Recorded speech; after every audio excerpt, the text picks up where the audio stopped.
Hi, Mark from Jøtul. Today I'm going to show you how to put batteries in your Jøtul IPI gas freestanding stove. Some of the stoves work this way. We have some other stoves that have a little different battery backup, but the 300, 400, and 500 Jøtuls all use this style battery backup.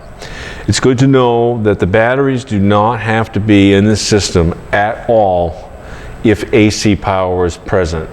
The battery backups are only to give you heat and to operate your burner in the event of a power outage.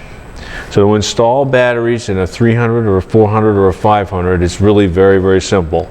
The first thing you need to do is locate the battery pack, which is located in the control panel. So I'm looking at the right hand side of the stove here. Our control box or area panel is here, and then right on the back here is our battery backup box. It simply takes 4 AA batteries. So to put them in, we pop the cover off,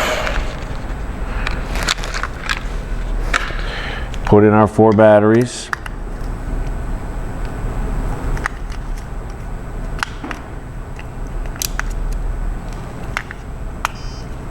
And you heard a beep.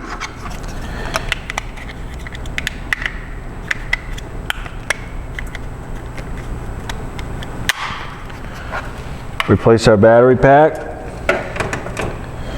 and now we have battery backups installed in our 300, 400, or 500. Some of the gas stoves use this style of a battery backup box. A few of these, this doubles as both a remote receiver and a battery backup box. It's important to know that if it is also a remote receiver, that the batteries do not have to be in the remote receiver in order for the remote receiver to work, as long as AC power is present. Like I said, there are 2 styles. They look identical. One is simply a battery backup. This one here happens to be a remote receiver as well. Typically these batteries, 4 AA's, will last for roughly a year. You want to change them every year. You get about 10 days of continuous operation on a new fresh set of AA batteries.